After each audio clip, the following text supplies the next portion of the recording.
Now, a cloud of grief and sorrow hovered over the Ndumberi Stadium in Kiambu County as family, musicians and friends of the late Beatrice Wairimu Mbugua, also known as Betty Bayo, gathered to bid a final farewell to the renowned musician.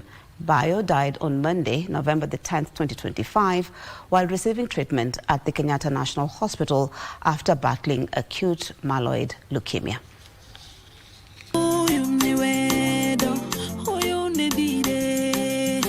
Thursday morning, the convoy ferrying the remains of the late gospel musician Beatrice Wairimu Mbugua, popularly known as Betty Bayo, left Kenyatta University Funeral Home, snaking slowly through the Kiambu Road en route to the Ndumberi Stadium for the burial ceremony. We are negotiating at this corner. And at the stadium, family, musicians and thousands of her supporters gathered to offer their final salute to the fallen icon and a singer who inspired a generation. The choir performing her favorite worship songs, transforming the stadium into a pool of emotional tears. Here, tributes painted a picture of an iconic lady who lived fully, sang boldly, and always loved deeply. Top government officials are present, led by Deputy President Professor Kithure Kindiki, eulogized Betty Bayo as an icon who used her talent to uplift and inspire the society, hailing her legacy as one that will continue to shape the country's gospel industry. Mimi nilikuwa najua wimbo moja, The 11th Hour. Na huyo wimbo Mungu alitumia ulimi wa dada yetu kubariki mioyo ya watu wengi, kuinua mioyo ya familia nyingi. Mimi askofu na waombolezaji wenzangu, naomba Mungu anisaidie ulimi wangu usikalete laana, bali ulete baraka na usaidie hata kama ni mtu mmoja.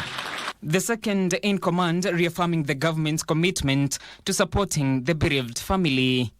Katika hiyo trust, kwa sababu nilikuwa nimeongea na mheshimiwa wa Mombi na wale waheshimiwa wa hapa Kawanjiko, na hata tulikuwa na hiyo habari. Kwa hivyo hata rais pia amesema kwa hiyo trust fund ya family ya marehemu dada yetu atachangia kwa elimu ya watoto na shilingi milioni 5.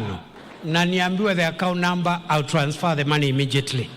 Betty's family spoke of strength in her final days, fighting bravely despite the pain. I told her that we miss her and we love her, and it's so sad to come back home to not see your mom there anymore because she's sick in the hospital. I used to come to school telling myself when I come back home I'll see mom. You know, she used to have a favorite like spot where she would sit down. So I would always imagine come back home and see her there.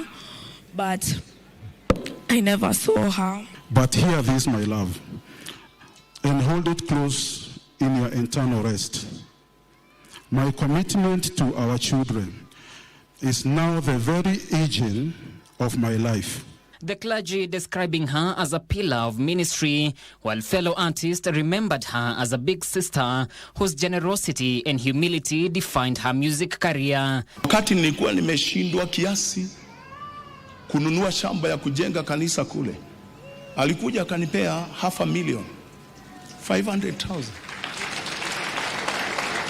You build your life with grace. You raise our children with humility.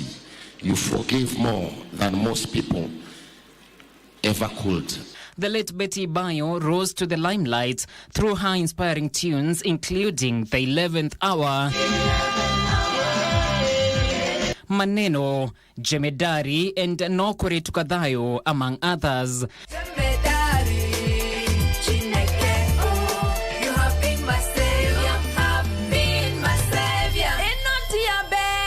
She was later laid to rest in a private ceremony at Mugumo Estate along Kiambu Road. She is survived by her 2 children, Sky Victor and Danny Victor, and her husband, Hiram Gitau.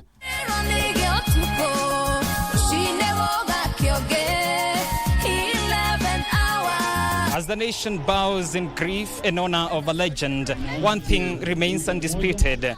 Betty Bayo leaves more than just melodies. She's left a legacy built on faith and a voice that healed millions of hearts.